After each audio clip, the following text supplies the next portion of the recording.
அப்பாடா இப்போதான் என் மனசு கொஞ்சம் குளிர்ச்சியா இருக்கு அப்படிங்கிற அளவுக்கு ஒரு செய்தி ஒன்று கிடைச்சிருக்கு. ரஷ்யா போரில் ஈடுபட மாட்டாங்க அப்படின்னு அவங்களா விலகுனா கூட வாலண்டியரா அமெரிக்கா சண்டைக்கு கூப்பிடுது. சண்டைக்கு வாடா அப்படின்னு. அதுவும் தரையில இல்லை, கடல்ல சண்டை போட்டுக்குவோம் அப்படின்னு கூப்பிடுறாங்க. எந்த இடத்துல வச்சு அந்த சண்டை நடந்திருக்கு அப்படிங்கிறது தான். சண்டை நடக்க ஆரம்பிச்சிருச்சா அப்படிங்கிற ஒரு கொஸ்டின் இருக்குல்ல, அதைத்தான் நம்ம வீடியோவாக பார்க்க போகிறோம். இது ஒரு பக்கம். மோடி எதுவுமே பேசாட்டி கூட தொடர்ச்சியா ட்ரம்ப் நீயும் என் கூட சண்டைக்கு வரணும் அப்படின்னு இப்ப ஆசைப்படுறாரு. பட் மோடிக்கு மட்டுமல்ல அந்த ஆபத்து, ஒட்டுமொத்த இந்திய மக்களுக்கும் சேர்த்துதான். இந்தியாவுக்கு 500% வரி விதிப்பது தொடர்பான மசோதா ஒன்று அமெரிக்க நாடாளுமன்றத்தில் தாக்கல் பண்ண போறாங்க. ஐக்கிய நாடுகள் சபையவே எதிர்க்கக்கூடிய தைரியம் ட்ரம்ப்புக்கு வந்திருக்கு. அது எப்படின்னு கேட்குறீங்களா? டீட்டெயில் ரிப்போர்ட்டா வீடியோக்குள்ளேயே பேசிடலாமா? வாங்க பார்க்கலாம் உறவுகளே. இது பிரசாத் சிக்னேச்சர். சென்னையோட மற்றொரு அடையாளம் M1 மொபைல் ஷோரூம். உலகத்தரம் வாய்ந்த மொபைல்களை உள்ளூர் சந்தையில் கம்மியான ரேட்டுக்கு, அதுவும் ஆஃபரோட கொடுக்குறாங்க. வாரண்டியோட கேரண்டியும் கன்ஃபார்ம். எல்லா டைப் ஆஃப் மொபைலும் இங்கே வாங்கலாம். ஆன்லைன்லேயும் இருக்குது, ஆஃப்லைன்லேயும் வாங்கிக்கலாம். தொடர்புக்கு 7305258665 இந்த நம்பருக்கு காண்டாக்ட் பண்ணுங்க. உங்களுடைய தொழில் சம்பந்தமான விளம்பரங்களை நமது சேனலில் ஒளிபரப்ப உங்களுக்கான அருமையான வாய்ப்பு. ஒட்டுமொத்த உலகத்திற்குமே அதிர்ச்சிகரமான ஒரு செய்தி ஒன்று இப்போ வெளியாயிருக்கு. அது என்ன அப்படின்னா, 66 சர்வதேச ஐநாவினுடைய அமைப்புகள்ல இருந்து அமெரிக்கா விலக போவதற்காக ஒரு ஒப்பந்தத்தில் கையெழுத்து போட்டு முடிச்சிருக்காரு அமெரிக்காவினுடைய அதிபர் டொனால்டு ட்ரம்ப் அவர்கள். என்னப்பா இது? ஏற்கனவே எய்டு கொடுக்கக்கூடிய விவகாரத்திலிருந்து வெளியில் வந்திருந்தாங்க.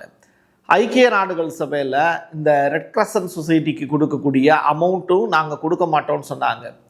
அது மட்டும் இல்லை, யூஎஸ் எய்டு குழந்தைகளுக்கு கொடுக்கறதையும் நிப்பாட்டினாங்க அமெரிக்கா. இப்படிப்பட்ட வேலைகளெல்லாம் செஞ்சு இப்போது ஒட்டுமொத்த ஐக்கிய நாடுகள் சபையில் இருந்தும் அமெரிக்கா வெளியேறக்கூடிய நிலையில் இப்போ கையெழுத்தும் போட்டிருக்காங்க. அப்படி எந்தெந்த அமைப்புகள் அப்படின்னு சொல்லி பார்க்கும்போது, இந்த பருவநிலை மாற்றம், காலநிலை மாற்றம் தொடர்பான முடிவெடுக்கக்கூடிய ஒரு டீம் இருக்குது. அந்த டீமில் இருந்தும் இப்போ அமெரிக்கா வெளியேறிட்டாங்க. IPCC அப்படின்னு சொல்லிட்டு ஒரு அமைப்பு இருக்குது, அந்த அமைப்புலேருந்து வெளியேறிட்டாங்க. இப்படி ஐக்கிய நாடுகள் சபைக்குன்னு வேர்ல்டு வைடாக இருக்கக்கூடிய 66 அமைப்புகளில் இருந்து அமெரிக்கா வெளியில் வர்றாங்க. இந்த பிரச்சனை எங்கேருந்து ஸ்டார்ட் ஆச்சு அப்படின்னா, ஆண்டனி குட்ரஸ் அப்படிங்கிற ஐக்கிய நாடுகள் சபையினுடைய பொதுச் செயலாளர் வெனிசுலா விவகாரத்தில் அமெரிக்கா செய்தது தவறு அப்படின்னு சொன்ன அந்த ஒரே காரணத்துக்காக ட்ரம்ப் இந்த முடிவு எடுத்திருக்கார். என்னுடைய காசை வச்சு தானே நீ சாப்பிட்டுக்கிட்டு இருக்க, நீ ஒரு மேடை மேலே வச்சிருக்கக்கூடிய ஒரு டீ முதற்கொண்டு நான் கொடுக்குற காசில் தான் நீ சாப்பிட்ற அப்படின்னு ஐக்கிய நாடுகள் சபைக்கு கண்டிப்பாக அவர் எச்சரிக்கை விடுத்திருப்பார். அதையும் மீறி குட்ரஸ் அவர்கள் இப்போ ட்ரம்பினுடைய செயல்பாட்டுக்கு எதிராக பேசியிருந்ததனுடைய விளைவை இப்போ அவங்க அனுபவிக்கிறாங்க. ஸோ ஐக்கிய நாடுகள் சபையில் இருந்து ஒட்டுமொத்தமாக அமெரிக்கா வெளியேறதன் மூலிமா அவங்க சொல்ல விரும்புகிறது, சர்வாதிகார ஏகாதிபத்திய வழியில் நாங்கள் செல்ல போகிறோம் அப்படிங்கிறது தான், இல்லை சென்று கொண்டிருக்கிறோம் அப்படிங்கிறத உலக நாடுகளுக்கு சொல்லக்கூடிய சம்பவம் தான். காரணம் என்னன்னா, அமெரிக்கா கிட்ட அணுசக்தி ஆயுதங்கள் இருக்கு, அந்த துமுறில் தான் அவங்க ஆடுறாங்க. இப்போ முக்கியமான வீடியோ ஒன்று, இந்த வீடியோ காட்சியை பாருங்க. இது ஒரு ரஷ்ய கப்பல். அந்த ரஷ்ய கப்பலை முழுவதுமாக சுற்றி வளைக்கக்கூடிய ஒரு போட்டு. இது அமெரிக்காவினுடைய இராணுவ வீரர்கள் பயணிக்கக்கூடிய போட்டு. இந்த போட்டு முழுவதுமாக ரஷ்ய கப்பலை அப்படியே சுற்றி வளைக்குது. அந்த காட்சிகள் தான் உங்களுக்கு நான் காண்பிக்கிறேன். சரியா? இப்போ என்னன்னா, வெனிசுலாவில் இருந்து ரஷ்யாவுக்கு போயிட்டு இருக்கக்கூடிய ஒரு டேங்கர் கப்பல், எண்ணெய் டேங்கர், ரைட்டா? அந்த கப்பலை சிறைபிடிச்சிருக்காங்க அமெரிக்கா. வெனிசுலாவினுடைய எண்ணெய் வளம் எங்களுக்கே சொந்தம் அப்படின்னு இப்போ அமெரிக்கா சூளுரை எடுத்திருக்காங்க. அதுதான் இங்கே நடந்துகிட்டு இருக்கக்கூடிய நிகழ்வு. சரி, அப்படி எத்தனை கப்பலை வெனிசுலா கிட்ட இருந்து ரஷ்யாவுக்கு போச்சு அப்படின்னா, மொத்தமாக 2 கப்பல் போச்சு. அதில் ஒரு கப்பலை கைப்பற்றியதாக தான் இதுவரைக்கும் சேட்டலைட் சேனல்கள் கேப்சர் பண்ணி செய்திகளை போட்டிருக்காங்க. ஆனால் அதனுடைய அப்டேட் நமக்கு கிடைச்சிருக்கிறது மொத்தம் 2 கப்பல் அப்படிங்கிறது. சரியா? எதுக்கு ரஷ்யாவினுடைய கப்பலையே இப்படி சூஸ் பண்ணி அட்டாக் பண்ணுறாங்க அப்படிங்கிறத நான் அடுத்து சொல்கிறேன். இப்போது ரஷ்யா இந்த அமெரிக்காவினுடைய இந்த ஆக்டிவிட்டிக்கு ஒரு ரியாக்ஷன் ஒன்று இருக்கும்ல, அதுதான் இப்போ நம்ம பார்க்க போகிறோம். இது ரஷ்யாவினுடைய நீர்மூழ்கி கப்பல், ரைட்டா?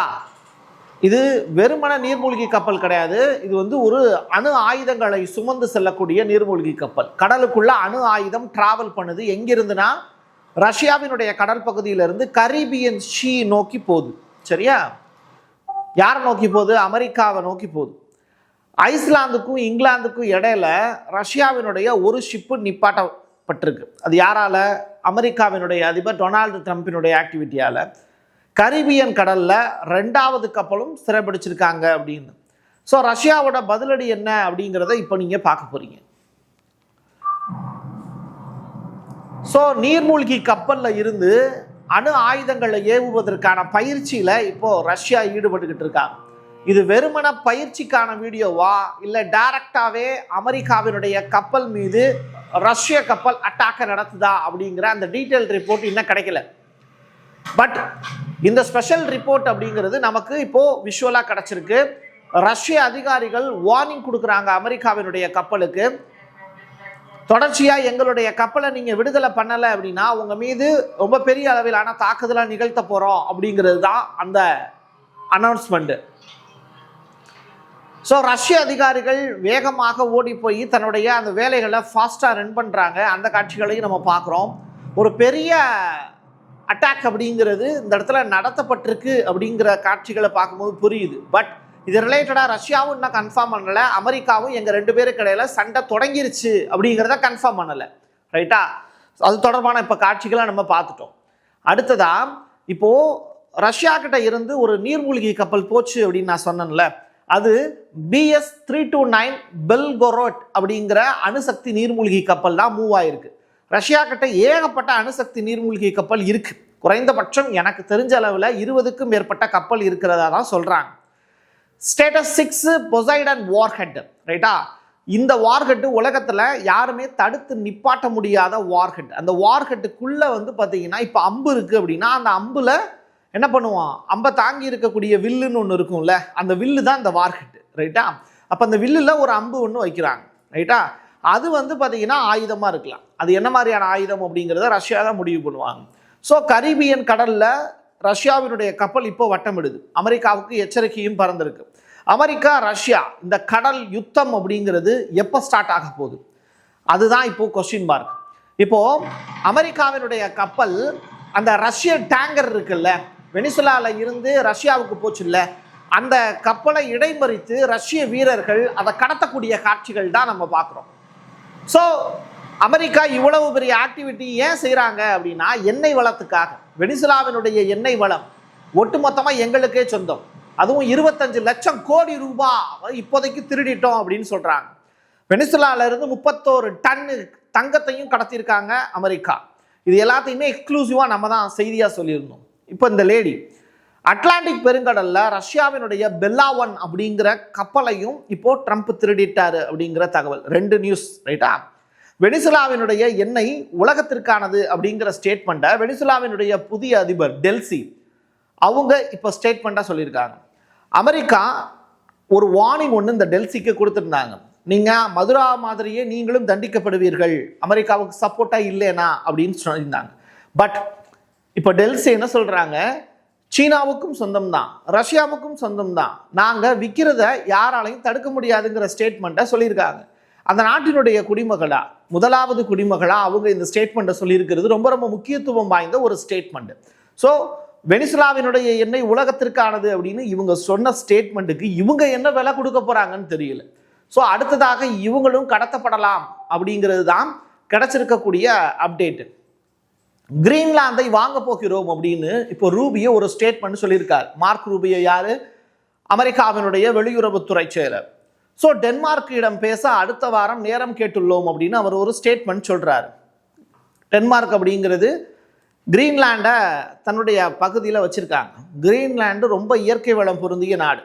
அந்த கிரீன்லாண்டுக்கு ட்ரம்பினுடைய மருமகன் அடிக்கடி போய் சுற்றுலா போவார். எதுக்கு நம்ம வாடகை வீட்டில் இருக்கணும், அதையே நம்ம சொந்த வீடாக மாற்றிக்கிட்டா அப்படி அவருக்கு தோணும்ல. அந்த மாதிரி தோணி அமெரிக்காவினுடைய அதிபர் ட்ரம்ப் கிட்ட கேட்கும்போது மருமகன் கேட்டால் கொடுக்காம இருப்பாரா? அவர் ஒரு நல்ல மாமனாராக இருப்பார் போல. அதனால யூதர்களுக்காக கிரீன்லாந்தையே ட்ரம்ப் வாங்க நினைக்கிறாரா அப்படிங்கிறது தான் கொஸ்டின் மார்க். பிகாஸ் யூதர்களில் ஒருத்தர் தான் அந்த ட்ரம்பினுடைய மருமகன். அப்படிப்பட்டவருக்காக அந்த நிலத்தை வாங்குறதுக்கு ஒரு பெருமுயற்சி எடுக்கிறாங்க. அதுதான் இங்கே நடந்துகிட்டு இருக்கக்கூடிய சம்பவம். அடுத்த வாரம் அதற்கான மீட்டிங்கும் நடக்குது. பட் ஐரோப்பிய யூனியனில் இருக்கக்கூடிய நாடுகள்லாம் டென்மார்க்கையும் இந்த கிரீன்லாந்தையும் காப்பாற்ற வேண்டியது நேட்டோவினுடைய கடமை அப்படின்னு சொல்லியிருக்காங்க. அப்போ ட்ரம்ப் நேட்டோவை விட்டே வெளியேறுகிறாரா அப்படிங்கிற கொஸ்டினும் இப்போ எழுந்திருக்கு. ரஷ்யாவிடம் எரிபொருள் வாங்கக்கூடிய நாடுகள் மீது நான் 500% வரி விதிக்க போகிறேன் அப்படின்னு ட்ரம்ப் பேசி இருக்கக்கூடிய இந்த பேச்சு தான் இப்போ இந்தியர்களுக்கும் பிரச்சனையா மாறி இருக்கு. ரஷ்யா கிட்ட இருந்து நம்மளும் தான் எண்ணெய் வாங்குறோம். மோடி அவர்கள் என்னிடம் பேசுவதற்கு நேரம் கேட்டார். Please excuse me, may come in அப்படின்லாம் அவர் கேட்டதாக ட்ரம்ப் கிண்டல் தொனியில் பேசி இருக்கக்கூடிய காட்சிகள்லாம் இப்போ வைரலாக போயிட்டு இருக்கு. இது ஒரு புறம் இருக்க, மோடி இன்னமும் ட்ரம்ப்பை பற்றின எந்த விமர்சனமும் பண்ணலை. இருந்தாலும் ரஷ்யா கிட்ட இருந்து எண்ணெய் வாங்குறத நம்ம குறைச்சிக்கிட்டோம். அதை ரிலையன்ஸ் கம்பெனி கூட கன்ஃபார்ம் பண்ணியிருந்தாங்க. இப்போ அமெரிக்க நாடாளுமன்றத்தில் ஒரு புதிய மசோதா ஒன்று தாக்கல் பண்ண போறாங்க. அந்த மசோதாவில் இடம்பெற்றிருக்கக்கூடிய வார்த்தைகள் என்னன்னா, ரஷ்யாவிடமிருந்து யார் யாரெல்லாம் எண்ணெய் வாங்குகிறார்களோ அவங்கெல்லாம் அமெரிக்காவினுடைய பொருளாதாரத்துக்கு குந்தகம் விளைவிக்கக்கூடிய நபர்கள். அவங்க மேல ஏற்கனவே நம்ம 50% வரி விதித்திருக்கிறோம்.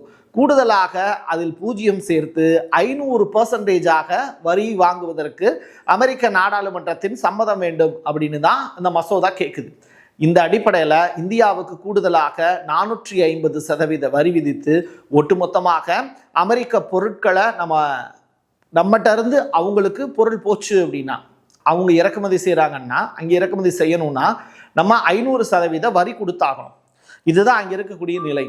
இப்படிப்பட்ட நேரத்தில் வெனிசுலாவை பற்றி நம்ம அதிகமாக பேசிக்கிட்டு இருக்கிறதுனால வெனிசுலாவினுடைய ஒரு மருந்து கிடங்கு மீது அமெரிக்கா நடத்தி இருக்கக்கூடிய தாக்குதல், அதனால வெனிசுலாவில் ஏற்பட்டிருக்கக்கூடிய பாதிப்புகளையும் சேர்த்து வைத்து பார்க்க வேண்டிய நிலை. இதுதான் அமெரிக்காவினுடைய கொடூர தாக்குதல். இதுவரைக்கும் வெனிசுலா சைடில் இருந்து அமெரிக்காவினுடைய 2 நாள் இரவுகளில் நடத்தப்பட்ட தாக்குதலில் 100க்கும் மேற்பட்ட நபர்கள், பொதுமக்கள் இறந்து போயிருக்காங்க அப்படிங்கிறது தான் தகவல். இந்த மருந்து கிடங்கு ஏன் அந்த அளவுக்கு முக்கியத்துவம் வாய்ந்த ஒரு காட்சியை நான் காண்பிக்கிறேன் அப்படிங்கிறதையும் இப்போ நான் சொல்கிறேன். வெனிசுலாவினுடைய மருந்து கிடங்கு மீது அமெரிக்கா ஒரு பெரிய வான்வெளி தாக்குதல் நடத்தினது. அதில் டயாலிசிஸ் பேஷண்ட், யார் சர்க்கரை நோயாளிகள் இருக்காங்கல்ல, அவங்களில் ஒரு 9000 பேருக்கு மருந்து அந்த கிடங்கில் வச்சுருந்தாங்க. அதை பூரா பார்த்தீங்கன்னா அமெரிக்கா டெஸ்ட்ராய் பண்ணிடுச்சு, அழிச்சிடுச்சு. இதனால் மருந்து கிடைக்காம அந்த வெனிசுலா மக்கள் அவதிப்பட்டு 9000 பேரும் இறந்து போக வேண்டிய ஒரு நிலையில் இருக்காங்க அப்படிங்கிறது தான் கிடைச்சிருக்கக்கூடிய தகவல். ஏன்னா டயாலிசிஸ் பண்ண முடியலை அப்படின்னா அவங்களாம் இறந்துவாங்க அப்படின்னு. ஸோ இதுக்கு அமெரிக்கா உதவி செய்வாங்களான்னு கேட்டால் அதையும் செய்ய மாட்டாங்க. வெளிநாட்டில் இருந்து மருந்து கொண்டு வர்றதுக்கான வாய்ப்பு இருக்கான்னு கேட்டால் கடல் ஏரியா ஃபுல்லாகவே க்ளோஸ் பண்ணிடுச்சு அமெரிக்கா. இப்போது சீனா கப்பலோ ரஷ்யா கப்பலோ கூட உள்ளுக்குள்ளே என்ட்ராக முடியாது. அந்த அளவிற்கு அமெரிக்கா ஃபாஸ்ட்டாக ரன் பண்ணி வெனிசுலாவினுடைய கடல் பகுதியை முற்றுகையிட்டாங்க.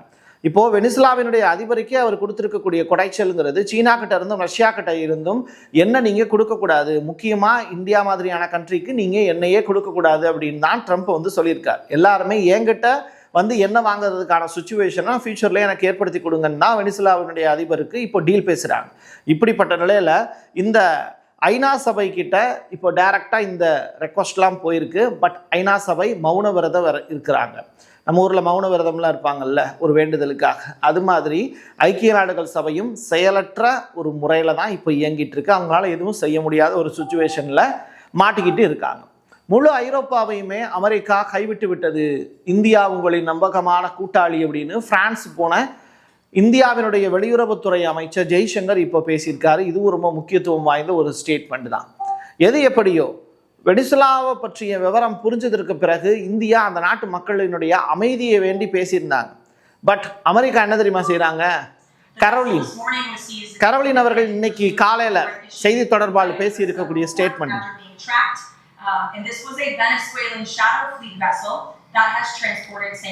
அமெரிக்காவினுடைய செய்தி தொடர்பாளர் கரோலின் அவர்கள் பேசி இருக்கக்கூடிய ஸ்டேட்மெண்ட் என்னன்னு நான் சொல்லிடுறேன். ரஷ்ய எண்ணெய் கப்பலில் இருக்கக்கூடிய பணியாளர்களை சிறைபிடிப்பதற்கு அமெரிக்கா அரசு உத்தரவு ஒன்று பிறப்பிச்சிருக்காங்க.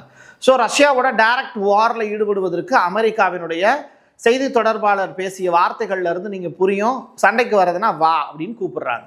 லாட்வியா ரஷ்யாவுக்கு தடை போட்டிருக்கு. லாட்வியாங்கிறது நாட்டோவில் ஒன் ஆஃப் த கண்ட்ரி. அவங்க இப்போ என்ன சொல்கிறாங்க, அமெரிக்காவுக்கு சாதகமாக பேசி ரஷ்யாவினுடைய சேனல் ஒளிபரப்புறதுக்கு தடை விதிச்சிருக்காங்க. ரஷ்யாவினுடைய கல்வி முறையை ஒழிச்சு கட்டணுங்கிற முடிவுக்கு வர்றாங்க. ஸோ அமெரிக்காவினுடைய வழிகாட்டலே எங்கள் நாட்டிலும் தொடரும் அப்படின்னு சொல்கிறாங்க. இதுதான் லாட்வியாவினுடைய நிலை. தொடர்ச்சியாக அமெரிக்காவை எந்தெந்த நாடுலாம் எதுக்குறாங்களோ அந்த நாட்டினுடைய தலைவர்களை தூக்குறது அமெரிக்காவினுடைய பாங்க மாறிப்போச்சு. அணு ஆயுதத்தை வைத்து மிரட்டி கொண்டு இருக்கக்கூடிய அமெரிக்காவுக்கு வடகொரியா, ரஷ்யா மாதிரியான கம்யூனிச நாடுகள் இப்போ பாடம் கற்பிக்கலை அப்படின்னா இனிமேல் வரக்கூடிய காலங்களில் அமெரிக்காவை தடுக்கவே முடியாது. ட்ரம்பினுடைய கையில் விலங்கு மாட்டாத வரை இந்த பிரச்சனை தொடர்ந்து கொண்டே இருக்கும்.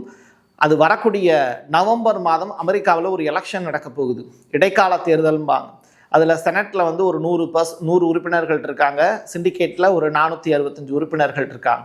இவங்க 2 பேரும் சேர்ந்து ட்ரம்ப்பை தோக்கடிக்கலை அப்படின்னா அமெரிக்காவுக்கு இருண்ட காலம்தான் அடுத்து ஸ்டார்ட் ஆக போகுது. பார்ப்போம் அடுத்தடுத்து என்ன நடக்குதுன்னு. ஏகப்பட்ட அப்டேட் இந்த வீடியோவில் சொல்லியிருக்கேன். இந்த வீடியோ உங்களுக்கு பிடிச்சதுன்னா உங்களுடைய நண்பர்களுக்கும் உறவினர்களுக்கும் ஷேர் பண்ணுங்கள். என் கையெழுத்து என் மக்களுக்கானது உறவுகளே. மீண்டும் ஒரு பதிவில் சந்திக்கலாம். நன்றி, வணக்கம். சென்னையோட மற்றொரு அடையாளம் M1 மொபைல் ஷோரூம். உலகத்தரம் வாய்ந்த மொபைல்களை உள்ளூர் சந்தையில் கம்மியான ரேட்டுக்கு, அதுவும் ஆஃபரோடு கொடுக்குறாங்க. வாரண்டியோட கேரண்டியும் கன்ஃபார்ம். எல்லா டைப் ஆஃப் மொபைலும் இங்கே வாங்கலாம். ஆன்லைன்லேயும் இருக்குது, ஆஃப்லைன்லேயும் வாங்கிக்கலாம். தொடர்புக்கு 7305258665 இந்த நம்பருக்கு காண்டாக்ட் பண்ணுங்க. உங்களுடைய தொழில் சம்பந்தமான விளம்பரங்களை நமது சேனலில் ஒளிபரப்ப உங்களுக்கான அருமையான வாய்ப்பு.